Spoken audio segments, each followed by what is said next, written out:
Daddy, am I really not your son? Go to bed, Ethan. I'm having a conversation with your mommy. Okay, Daddy.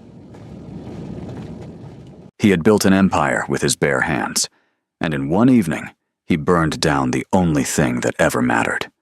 Jun Hyuk stood at the floor-to-ceiling window of his penthouse, 63 floors above Seoul, watching the city lights flicker like dying stars below him. At 41, he had everything the world told a man to want: a net worth that made headlines, a company that employed over 40,000 people across 12 countries, a name that made boardrooms go quiet and competitors lose sleep. Forbes had called him the most formidable business mind of his generation. Business Weekly had placed him on their cover 3 years in a row. He had shaken hands with presidents, dined with royalty, and rebuilt an entire industry from the ground up. But when the elevator doors opened each evening, none of that mattered, because Ethan would come running. Every single night, no matter how late, no matter how exhausted he was, his 5-year-old son would hear the elevator chime and sprint across the marble floor in his little socks, arms stretched wide, face split open with the kind of joy that only exists in children who have never learned to hide their love. "Daddy, you're home! Daddy, you're home!" And Jun Hyuk, the man who had made grown men stutter and seasoned investors second-guess themselves, would drop his briefcase, crouch down, and catch that boy like he was the most valuable thing on earth. Because he was. He pressed his face into Ethan's neck and breathed him in, and for a few seconds, the weight of the empire fell away completely. Amara would appear from the kitchen or the study, wearing that quiet smile she had, the one that never demanded anything from him, the one that simply said, "I'm glad you're here." She was beautiful in the most real sense of the word, not the manufactured beauty of the women his colleagues paraded at galas, but something deeper and more permanent. She had warmth that filled rooms. She had patience that humbled him. She had chosen him when he was still building himself, still rough at the edges, still prone to silence and coldness, and she had stayed, not because of what he became, but because of who he tried to be when he was with her. They had met 8 years ago at an international design conference in Paris. She was a rising creative director, representing a Lagos-based luxury brand. He was there to scout partnerships. She had refused to be impressed by him, which was so unusual that he had followed her across 3 conference halls just to hear her speak again. 6 months of long-distance calls, 1 year of visits, a proposal in a quiet restaurant in Jeju, with no cameras and no performance. A wedding that his board members called too small, and that Amara called exactly right. And then Ethan. Ethan, who had Jun Hyuk's sharp jaw, and Amara's warm eyes, and a laugh that sounded like both of them at once. This was the life Jun Hyuk had. This was the thing he would destroy. He just didn't know it yet. Soo Jin had always believed she deserved more. She was 5 years older than Jun Hyuk, sharper in some ways, harder in all the ways that mattered less. She had worked beside him since the company's early days, grinding through the lean years, absorbing the same pressure, carrying the same name. When Jun Hyuk became CEO, she had accepted the role of vice chairwoman with a smile that was perfectly constructed and privately hollow. She told herself she was fine. She told herself the company's success was her success too. She told herself she didn't resent him. She lied to herself for a long time. But when Amara entered the picture, something in Soo Jin shifted into something darker. She watched her brother change, watched the coldness soften, watched him laugh more, sleep better, lose interest in the power games that had once been his oxygen. She watched Amara bring color into that penthouse and ease into his shoulders, and instead of being happy for him, she felt something close to rage. Because in her mind, Amara had taken something from her, not the company, not yet, but influence, access, the invisible thread that had always connected Soo Jin to her brother's decisions. Amara had replaced her as his most trusted person without even trying, and that was the cruelest part. She hadn't schemed. She hadn't campaigned. She had just loved him, and it was enough. And then Ethan was born, and the math became unbearable. Ethan would inherit everything. The empire that Sue, Jin, had also bled for. The name she carried. The legacy she believed was as much hers as her brother's. And Ethan's mother was Amara, a woman Sue Jin had decided, without evidence and without shame, was a threat to everything she was owed. So she made a plan. It took her 4 months to find the right person, a hospital IT contractor with debt and a gambling problem and very little loyalty to anything but the next payment.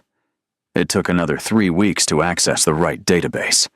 Ethan had been born at a private hospital, and at birth, a routine paternity registration had been filed, standard procedure for the hospital's records.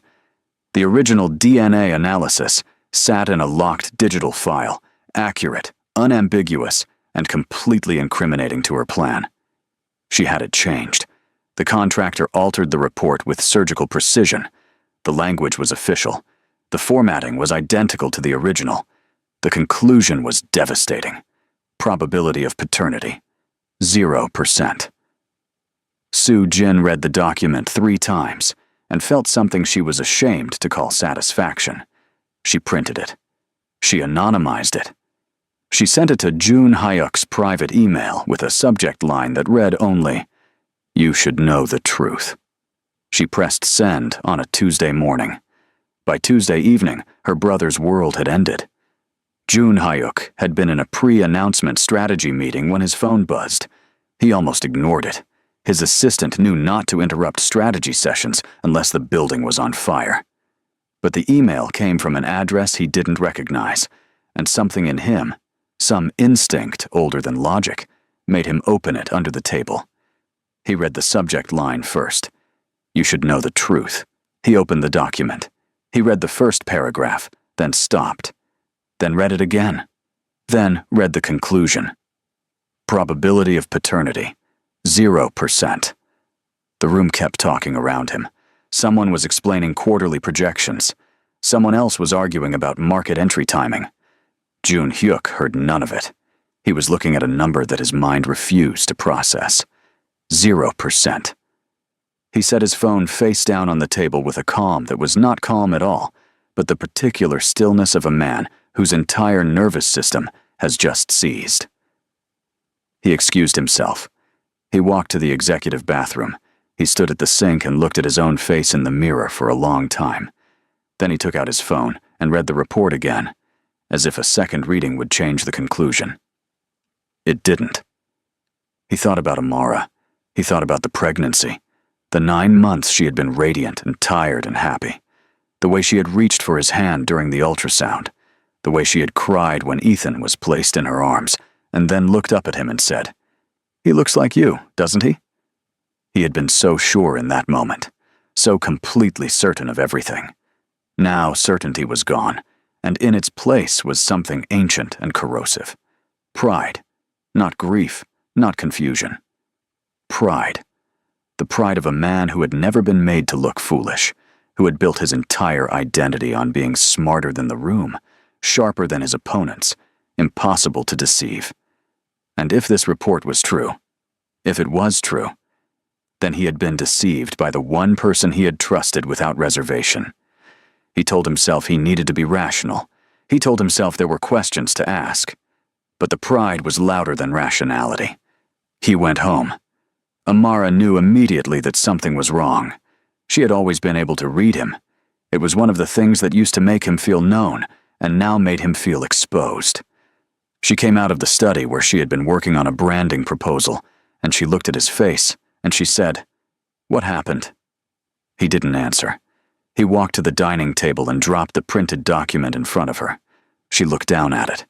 She picked it up. She read it. And Jun Hyuk watched her face for guilt, for flinching, for any crack in her expression that would confirm what he already believed. What he saw instead was confusion. Genuine, unperformed confusion. "What is this?" she said. "You tell me." His voice was quiet, which was somehow worse than shouting. Jun Hyuk, I don't understand. Where did this come from?" Does it matter where it came from? Does the source change what it says? She put the paper down carefully. Yes. Yes, it absolutely matters where it came from, because this is wrong. This is not true. Ethan is your son. You know, that. I don't know anything. He heard his own voice and barely recognized it. I thought I knew you. You do know me. She stepped toward him, and he stepped back, and the distance that opened between them in that single motion was catastrophic. Jun-hyuk, look at me. Look at me, please. This test is wrong. There's never been anyone else. Ever. Not once. Not even a moment. Then explain the report. I can't explain it because I don't know where it came from. But it is wrong. We can do another test. We can go tomorrow. First thing. Any hospital you choose. I don't need another test. And there it was. The sentence that would haunt him for years. I don't need another test, Amara. I need you to stop lying to me. The room went silent, and then a small voice came from the hallway. Mommy? They both turned.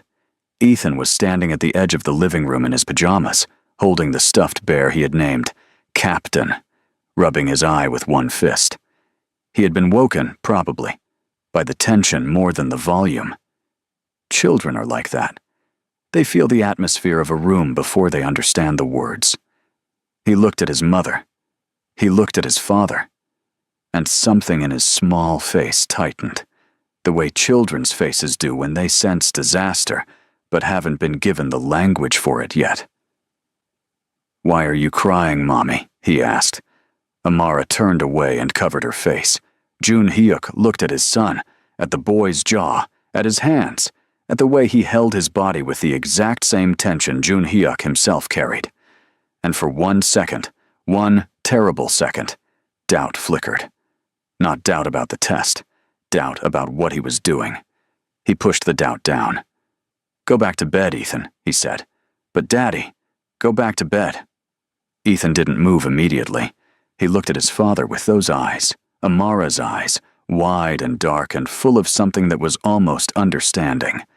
And he said, in the small, careful voice of a child who was trying very hard to say the right thing, Are you mad at me? No, Jun-hyuk said. I'm not mad at you. Are you mad at Mommy? No answer.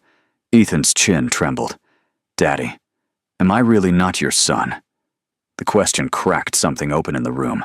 Amara made a sound that wasn't quite a word. Jun-hyuk stood absolutely still, and the silence he gave his son in that moment was a cruelty he would spend years trying to undo. Go to bed, he said again. Ethan went. The divorce was fast and brutal in the way that only rich men's divorces can be. Weaponized with lawyers and leaked to the press before the ink was dry on the first filing. Jun-hyuk's legal team was efficient and merciless, which was exactly what he had always paid them to be. He just had never imagined he would deploy them against his own wife. The media did what media does. Korean billionaire CEO files for divorce. Wife accused of betrayal. Amara Jun, the woman who deceived an empire, sources close to Jun-hyuk confirm the child may not be his. She became a villain in a story she hadn't been given the chance to tell. The internet dissected her origin, her looks, her career, every public appearance she had ever made beside her husband. Strangers who had never met her delivered verdicts with total confidence. The comment sections were vicious in the specific way that comment sections always are, when a woman is accused of something that plays into existing suspicions about women who marry wealthy men. Amara did not respond publicly. Her lawyer advised her to stay quiet, and she agreed, not only because of the strategy, but because she didn't know what she would say. She was still in shock, not the shocked and guilty kind, but the shocked and disoriented kind of someone who has been hit by something they never saw coming and cannot yet locate the source. She packed what was hers. She took Ethan's things, his clothes, his drawings, his Captain the Bear. She took the few things that were unambiguously, inarguably her own. On the last morning, Ethan walked to his father's study. Jun Hyuk was at his desk, pretending to review documents he wasn't reading. He heard Ethan's footsteps. He had memorized those footsteps. He had never noticed that he had memorized them. And he looked up. Ethan was holding his favorite drawing. He had drawn it 3 weeks earlier, 3 figures in crayon, labeled in his shaky kindergarten handwriting. Daddy, Mommy, me. The 3 figures were holding hands. They were all smiling enormous crayon smiles. He placed it on the desk in front of Jun Hyuk. I made this for you, he said, so you don't forget me. Jun Hyuk could not speak. I still love you, Daddy, Ethan said, even if you're not sure about me. Then he turned and walked back to his mother. They left, and Jun Hyuk sat in his study with a crayon drawing in front of him and finally understood, in the fullest and most devastating sense, what he had just done. But understanding did not undo it. The months that followed were a masterclass in successful misery. The company exceeded quarterly targets. 3 new international partnerships were announced. A major acquisition went through. The board was pleased. Jun Hyuk received congratulations via email and handshakes at events and glowing features in business publications. By every external metric, he was thriving. His penthouse had never been quieter. He tried to fill it in the way men like him fill things, with work, with strategy meetings that ran past midnight, with business travel that kept him in transit 3 weeks out of 4. He rediscovered the version of himself that existed before Amara, the cold and driven and efficient version, and he wore it like armor and told himself it was progress. But he couldn't enter Ethan's room. He had left it exactly as it was, the toy chest still open, the glow-in-the-dark stars still stuck to the ceiling, the small bookshelf with the picture books Amara had read aloud every night, doing different voices for each character, making Ethan shriek with laughter. Jun Hyuk would stand in the doorway sometimes, late at night, when the rest of the apartment was achingly silent, and look at the room and feel something that had no name, because he had spent his whole life refusing to learn the names of his most inconvenient feelings. He kept the crayon drawing in his desk drawer. He told himself he didn't look at it. He looked at it often. At the company, Soo-jin had settled into a quiet and terrible satisfaction. She was more present in board meetings, more vocal about strategic direction. She had begun positioning herself with key stakeholders, building alliances, establishing credibility as a steadying force in what she presented as a time of personal instability for her brother. She was careful. She was patient. She smiled at Jun Hyuk at family dinners with the rehearsed warmth of someone who has buried their guilt so deep it has begun to petrify. But she had been careless in one crucial moment. The IT contractor she had used, the man with the debt and the gambling problem, had kept a record. Not out of conscience, out of leverage. He had kept a record the way people who operate in moral gray zones always keep records. As insurance, as a future bargaining chip, as proof that he hadn't done it alone. And when his financial situation deteriorated further, when the gambling debt became a different kind of debt, with less patient creditors, he made a mistake of his own. He accessed the hospital system again, clumsily, from a device that was traceable, trying to see if there was anything else worth selling. The hospital's security protocols flagged the anomaly. Their IT security team investigated. They found the original access records from 4 months earlier. They found the data alteration. They found the file that had been changed. And because the file in question was attached to the record of a minor child whose father was one of the most prominent businessmen in the country, the hospital director made a decision. He called Jun Hyuk's office directly. Jun Hyuk almost didn't take the call. He was in the middle of a negotiation call with a European partner, and his assistant had been instructed to hold everything. But the hospital director had been insistent, and his assistant's voice had a quality on the intercom that made Jun Hyuk pause the call and pick up. "Mr. Jun," the director said, "I apologize for the intrusion, but I have information regarding your son's medical record that I believe requires your immediate attention." Jun Hyuk's hand tightened on the phone. What kind of information? The kind that is better discussed in person. He was at the hospital within the hour. The director laid everything out on the conference room table. The security logs, the timestamp of the original alteration, the analysis comparison, the real report versus the manipulated one. The original report, recovered from a backup server, unaltered, undeniable. The original report that showed a paternity match, a complete, unambiguous 99.97% paternity match. The document you received, the director said carefully, was not the original report. Someone accessed our system and altered the data before forwarding it to you anonymously. Jun Hyuk looked at the original report for a long time. Then he looked at the manipulated version. Then he looked at the director. "Who?" he said. The word came out barely above a whisper, but the force behind it was enormous. "We have the access records," the director said. He slid a document across the table. The account used to access the system was a contractor, but the contractor has been cooperating with our investigation. He says he was hired. He paused. He has named the person who hired him. Jun Hyuk looked at the name on the document. He read it twice. He set the paper down. He said nothing for a very long time. "Mr. Jun," the director said quietly. "Are you all right?" Jun Hyuk stood up. "Thank you," he said, with a composure that was clearly costing him everything. "I'll need copies of all of this." He drove back to the office. He went directly to Soo-jin's floor. She was in her office when he arrived. She looked up when he opened the door, and something crossed her face. Surprise first, and then, beneath it, the faintest recognition. The kind of recognition that looks like guilt before guilt has been confirmed. "Jun Hyuk," she said, "I wasn't expecting you. Is everything—" He closed the door behind him.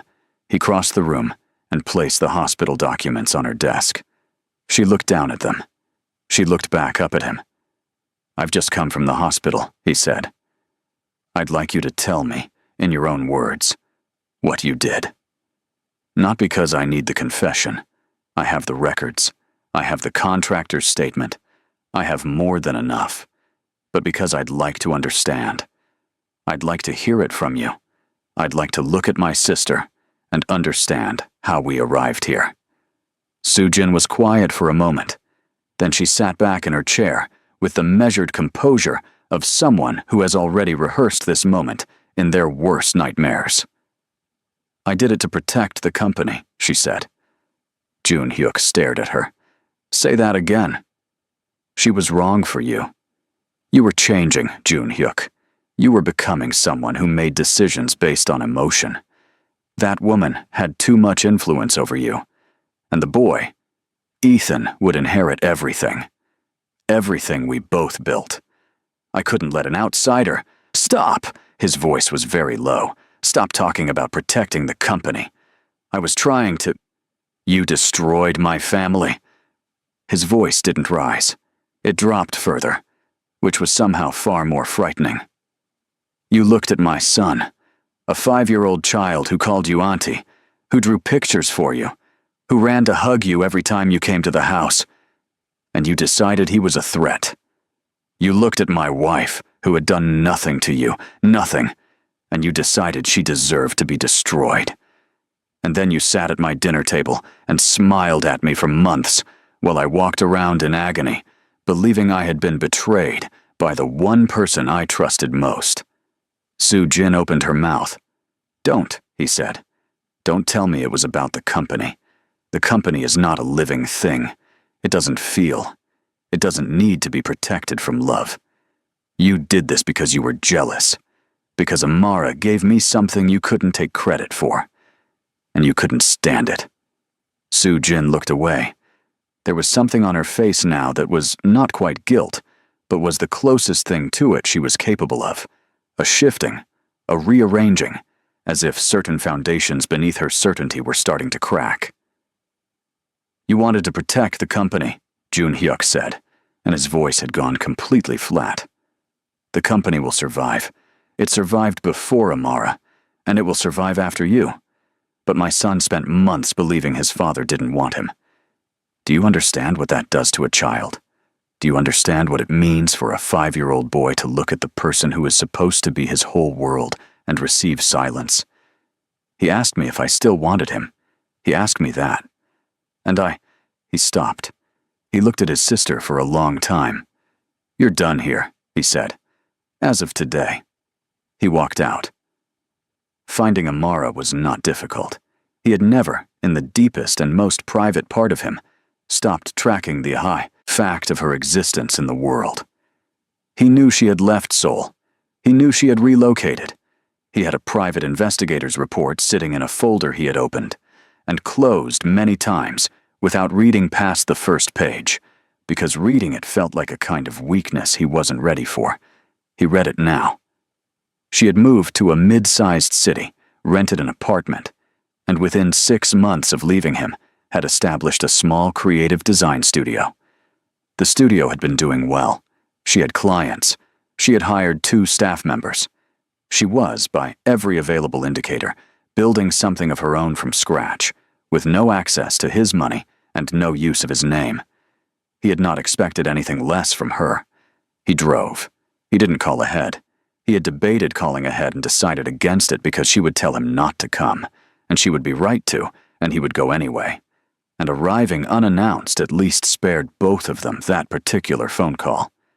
He found the studio on a quiet commercial street with potted plants on the front step and a small hand-painted sign that bore a name he didn't recognize. She had not used her married name. He stood outside for longer than he would admit, organizing himself, or trying to. He had faced hostile takeovers and hostile boards and hostile press, and none of it had required the specific kind of courage that the next few minutes were going to require. He went in. The receptionist looked up. "I'm here to see Amara," he said. The receptionist began the standard visitor protocol, and then looked at him more carefully and stopped. She made a phone call. She told him to wait. He waited. The door to the back office opened. Amara stepped out.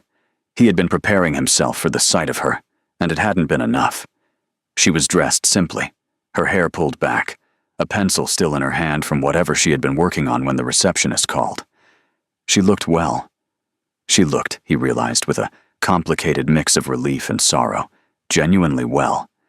Not the performance of wellness, not the curated image of a woman determined to appear unbothered, but real health, real groundedness, the kind that comes from having been shattered and having done the work of putting yourself back together correctly. She stopped when she saw him. Her expression went through several things in rapid succession. Surprise, followed by something that might have been fear, followed by the careful composure she had always been better at than him. "Jun-hyuk," she said. "Amara." He paused. "Can we talk?" She looked at him for a long moment. Then she stepped aside. They went to her office. She sat behind her desk, which he recognized as a positioning choice. Professional distance, a surface between them, a boundary that was clear without needing to be stated. He didn't sit down immediately. He stood, and he looked at the space she had made for herself. The framed work on the walls, the organized desk, the small photo on the corner shelf. Ethan's school picture, in a simple frame. He looked away quickly. "I know," he said. "Before you say anything, I need you to know that I know. The hospital contacted me. They found evidence that the DNA report was altered. I know who did it." He paused. "I know it was wrong. Not just that the test was wrong. What I did was wrong. Everything. The way I came home that night, the things I said, what I chose to believe and what I chose not to believe." He stopped, started again. "I chose the report over you. I chose a piece of paper over everything we had built, everything you had given me, and I knew. Some part of me knew, but my pride was louder than everything else, and I let it be." Amara was looking at him without expression, not cold, just contained. "I'm sorry," he said. "I know those words are inadequate. I know sorry doesn't undo what Ethan experienced, What you experienced. The things that were written about you online. The things my team implied. The way your name was handled in the press. I know that saying sorry doesn't reach any of that. But I'm saying it because it's true.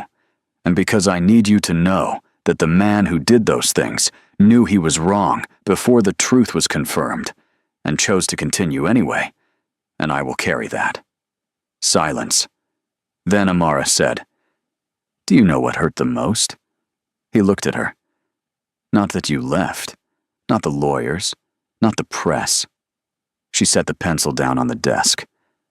"The moment that broke me was when you looked at me that night and said you didn't need another test. Because that was the moment I understood that the problem was never really the report. The report was just a door that was already cracked open. And what I saw through it was that deep down, after everything, you still thought there was a version of me that could have done that to you. You still had that doubt. After 8 years, her voice was perfectly steady, which was somehow far more devastating than tears would have been. I could have survived the accusation. I couldn't survive the discovery that you were always, somewhere, capable of believing it. June Hyuk had no answer for this. There was no answer. She was right, and being right is sometimes the thing that hurts everyone in the room equally. "I'm not asking you to forgive me," he said after a long silence. "I'm not here to ask you for anything. I came because I needed to tell you the truth, and because—" He stopped. Then, "Can I see him?" She held his gaze for a moment. Then she stood and moved to the door. "Ethan," she called. "Can you come out here?" A door down the small hallway opened, and there he was. He had grown. Of course he had grown. Several months had passed, and children grow aggressively at 5. They grow like they're making up for something, like they know they're running behind schedule. He was taller. His face had sharpened slightly. He was wearing a school shirt, which meant Amara had brought him straight from pickup. He stepped into the doorway and looked at his father.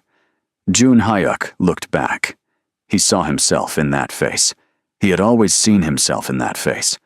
And the fact that he had been capable, even briefly, even out of pride and pain, of turning away from something so obvious and so real, was the most damning thing he knew about himself. Ethan didn't run to him. He stood in the doorway and looked at his father with an expression that was careful in the way that only children who have been hurt learn to be careful. He was still deciding. June Hyuk crossed the room. He went down on one knee in front of his son. He brought himself to Ethan's level, and he looked at him. Really looked at him. The way he should have been looking all along, instead of looking at pieces of paper. "Ethan," he said. His voice wasn't steady. He didn't try to make it steady. "I was wrong. I made a terrible mistake, and you were the one who had to carry it. And that's not fair. And I know saying sorry doesn't fix it. But I am sorry. I am more sorry than I know how to say." Ethan watched him.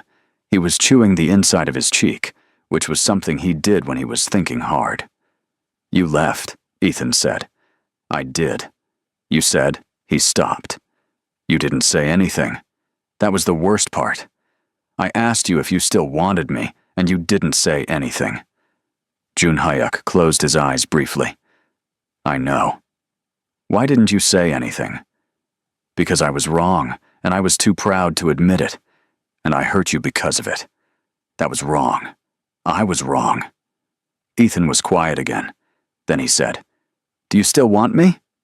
June Hyuk didn't hesitate. "Every day," he said. "Every single day. There was not one day that I didn't want you. There was not one moment.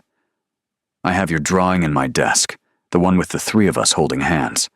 I have it in my desk, and I look at it more than I look at any of my business reports." Something shifted in Ethan's face. The carefulness didn't vanish. It would take more time for that, and they both instinctively knew it.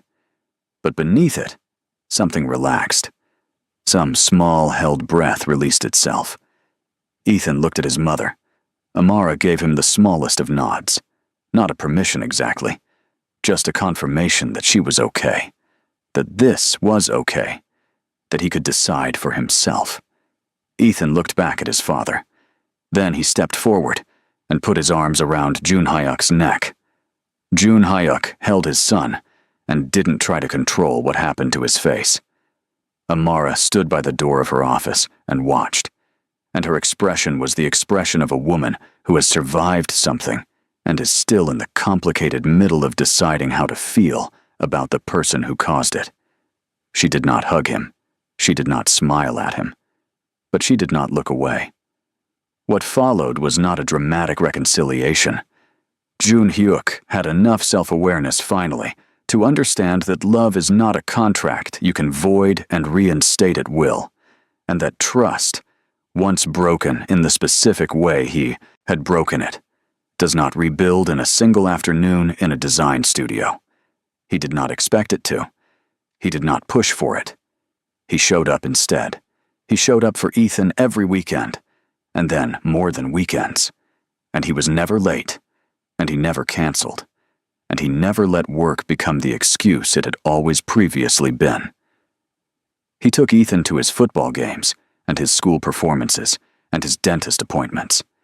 He sat in parent-teacher meetings and listened to Ethan's teacher talk about his creativity and his sensitivity, and how he sometimes got distracted drawing during math, and Jun Hyuk thought, he gets that from his mother, and felt something that was equal parts grief and love. He and Amara spoke, carefully at first, and then with increasing honesty, the way people speak when they have decided that the alternative, the silence, the distance, costs more than it protects. He told her about Soo-jin, about the confrontation, about the investigation and the consequences that followed. She listened without interruption. When he finished, she was quiet for a while. "Did you know?" she finally asked. "Some part of you. Did you ever suspect it could have been something like that?" He thought about it seriously before answering. "No," he said. "And that's part of what I have to live with. I didn't look for an explanation. I accepted the worst interpretation immediately. I didn't ask who might have wanted to hurt you or hurt us. I just accepted it. Because some part of me was looking for confirmation of a fear I didn't even know I had. And your sister-in-law gave me exactly that, and I used it." Amara nodded slowly. "That's honest. It's the least I can give you." She looked at him for a long time. "I'm not going to tell you where we end up," she said. "I don't know yet, and I'm not going to pretend I do, but I'm not closing the door." It was more than he deserved. He knew it. He took it. Months later, real months, the kind that accumulate slowly and mean something. There was an afternoon in late autumn when Jun Hyuk drove out to where Amara and Ethan lived, and they went to a park near the river. It was cold enough for scarves. Ethan had insisted on bringing Captain the Bear, even though he was 6 now, and had recently announced that he was too old for stuffed animals, a declaration he apparently didn't feel applied to this particular occasion.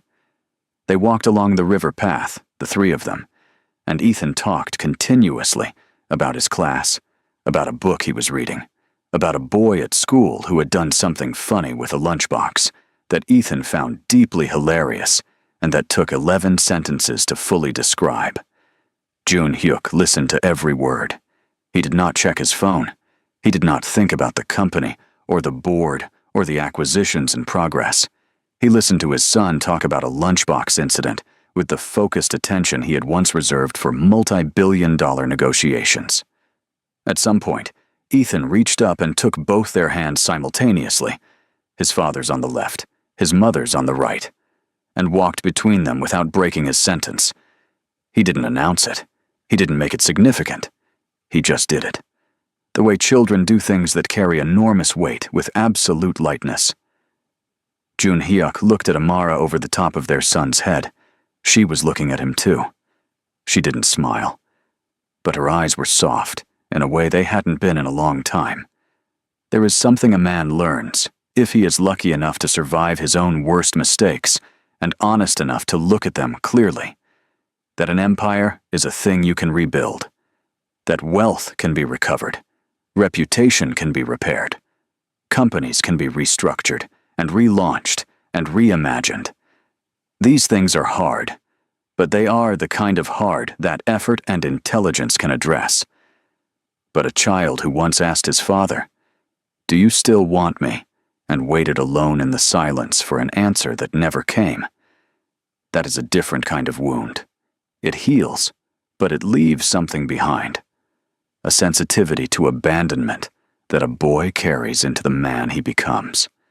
A need for reassurance that has to be met not once, but consistently, across years, across ordinary Tuesdays, and on unremarkable weekends, and the thousand small moments when a parent shows up, not because the occasion demands it, but simply because they chose to be present. Jun Hyuk had built an empire in a decade. He spent the rest of his life building something harder. Not a corporation, not a legacy, not a brand. A family that had been broken by his hands and required his hands to hold it together now, carefully, imperfectly, and without stopping. That was the real work. That was the only work that mattered. If this story moved you, if you found yourself holding your breath through any part of it, if Ethan's words stayed with you, please subscribe to this channel. Leave a comment below telling me which moment hit you the hardest. Was it when Ethan said, "I still love you, Daddy"? Was it when Amara said, "I never wanted your money. I wanted your trust"? Was it the walk by the river? Share it. And if you know someone who needs to hear a story about what we risk when pride becomes louder than love, share this video with them. Like, subscribe, and turn on notifications so you never miss the next story. We'll be here when you need us.